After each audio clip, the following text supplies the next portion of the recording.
To the top right of the map, we have the MVP player in orange. He didn't drop a single map today. He won every single match. He won against ASD, he won against Shine, and he won against Parting. He is MVP King. Can he win the fourth map? Will he go straight to Code S? The Commander, he's up against the Protoss. To the bottom left, we have a Casper player. We have a Protoss who did not win a single map today. He lost to all of his opponents. He lost to Shine. He lost to Parting. And he also lost to Beyond. He's out. He's in Code A next season. Can he at least annoy Keen a little bit and get a win here, or will he go out of this up and down group without winning a single map? His ideas. STX Sword, Trap. Now, And Trap. He's making a gateway, which is going to be pretty thankful about, because Keen is going for the 11-11 proxy barracks at the third base location. This is a very rare location to proxy at, and not only is it a little bit, you know, strange, is a little bit unscouted, but it's also a little bit closer than a lot of other proxy locations he could have chosen. So this is going to be really, really scary. Keen wants to go to Code S. He wants to be aggressive here. He doesn't want to waste any time. He's like, I deserve this win. I deserve the spot. I am not gonna... I don't want to say I'm not going to take any chances. He's taking a lot of chances here, but he hasn't been scouted. The SCV is now suddenly in the main base. The probe is in the main base of Keen. That's what I was about to say. And now he sees that there is nothing, that there is no command center, that there is no barracks, so he knows what's coming. Can he defend against this? This is going to be a very, very tough break. And of course, one of the questions is going to be, how many SCVs will Keen pull? Keen faked him out. He put his SCV at the natural like he was going to go command center first. And now the probe is going to see, but he didn't make the Zealot right away. That's the probe, the SCV pull. Yep. There they are. He's pulling them. 4 of them, in fact. It's going to make a total of 6 here. That's 2 plus 4 is 6, and this SCV is targeted down with just 2 probes. I admire the patience here.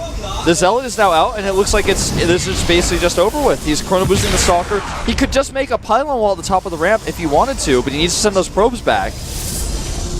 Too late for the wall now. The SCVs are coming. The SCVs are coming indeed. The Marine count 3 against 1 Zealot.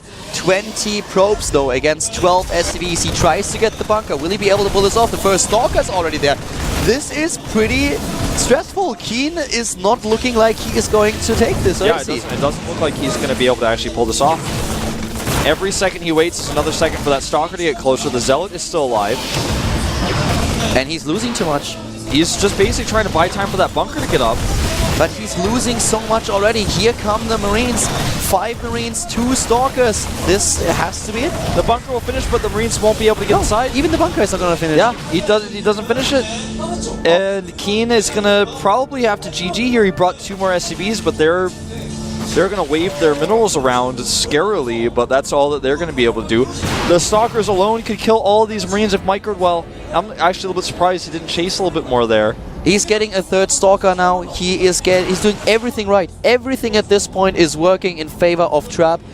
Only 8 Harvesters for Keen, but he has the Mule. 13 Harvesters for Trap. The Stalkers are going to come... It's still not necessarily over with all the SCVs that Keen pulls, but this is definitely his last chance. The low worker count for Trap is the only thing that keeps Keen in the game, because he has the Mule. That's his one advantage. Yeah, and he's basically just continuing to produce two Marines at a time, hoping for the best here. He wants to trap these Stalkers with the second group of SCVs, but he's not able to do it because the Stalkers don't overextend themselves. This is his last chance. I don't think it's going to be enough with another Stalker popping out here. He's got the Zealot and probes as well. Nice micro so far. 4 Stalkers in total, 27 supply against 18. SCV after SCV is dying. The Marines are following suit. This is not going to end well for Keen. No, it's not. This is going to be the end of him. His Marines will die. He pulls the Stalkers all the way back to the edge, but doesn't even get a single one. Bunker is cancelled, but the supply is now more than triple. Trapped 25 to 8. And he's got a pylon in his main base as well. Yeah. He will just warp in 1 Zealot there, and that's going to be all she wrote. Exactly. Now he can start to attack the last Mule. No more production for Keen. Nothing. He's trying. He's moving in at the bottom left with everything that he has, but against the Stalkers, there is just no chance. Warps in another one. That's a nail in the coffin. Yeah. GG. GG indeed. And this is the last game that we've seen from Trap today. He only has to play against ASD later on, and because both of them are already out, the game is not needed at all. So here says goodbye with 1 win, upsets Keen a little bit, who's currently looking at 3 wins and 1 loss, which causes an interesting situation in the group. Yeah, now the group is not so certain as it was before. Yeah. It really isn't. A lot depends on the next game that we are going to see. We could see Björn taking 4 wins and 1 loss. And if he wins against Keen later on, that would be quite interesting, because then, well, if Björn actually pulls this off and is on a... Okay, so if Björn...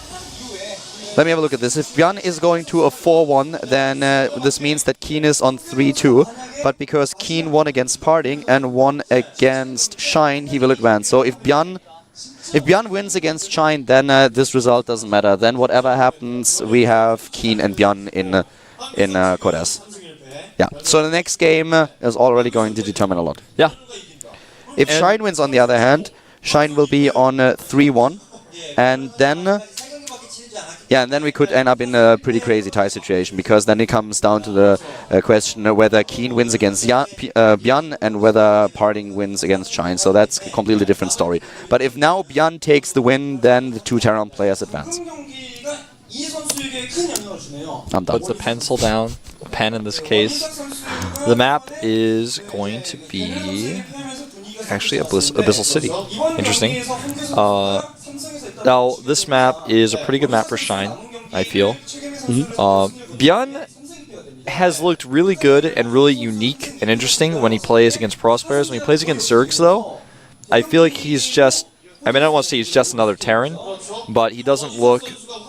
He doesn't look like the same player. He doesn't look like something special that I would be scared of. And Shine is looking really good against Terrans right now. And it's a good map for Zerg. He did lose against Keen. This is true. But you're right. The map is awesome for him. For Shine, the map is great. The 3rd base in this Abyssal City for Terran players is really so tough to take. Yeah. I think that... I'm just thinking about it, how the game will likely go. I think there's a high chance that Shine will actually take this, and we will have an interesting situation in the group. The map, like you said, it's really hard to take that 3rd base comfortably. I mean, just looking at it right now, it's so far away. You have to go down the secondary ramp.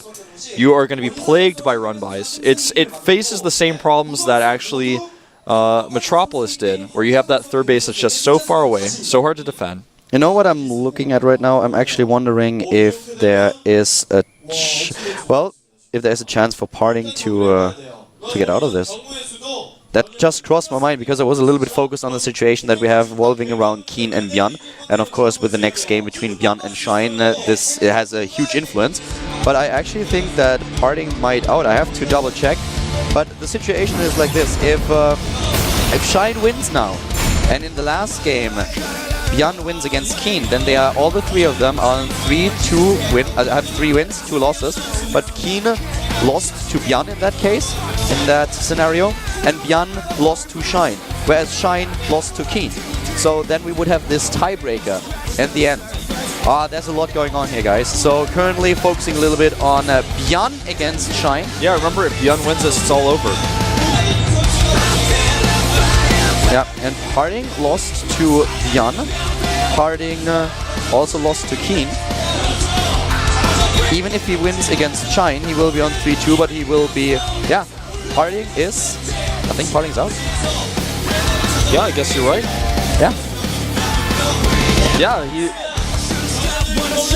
he lost to ASD, but ASD is... I mean, he won against ASD, that's the only player he beat, and the only player he beat is already out. No, he has still a chance. He still has a chance. If Shine wins right now, Parting wins against Shine, and Keen wins against Björn, then he's in. So he's not out yet. He has a slight chance. But it's not up to him. No, it's not up to him anymore. You get 2 losses in this group, and it's just not up to you anymore. Parting is the only player that really has it in his hands. Well, I guess Shine as well if he wins both games. Well, Björn may just end it all here. The map is 90% loaded. Björn is in the comfortable position that he only has to win 1 game. Shine, if he wants to advance, has to win 2. Shine looking a little bit stressed out in the booth right now. I'd be. The game is about to start, guys. Abyssal City, Shine against Beyond. We have the GSL Up and Downs with 1000.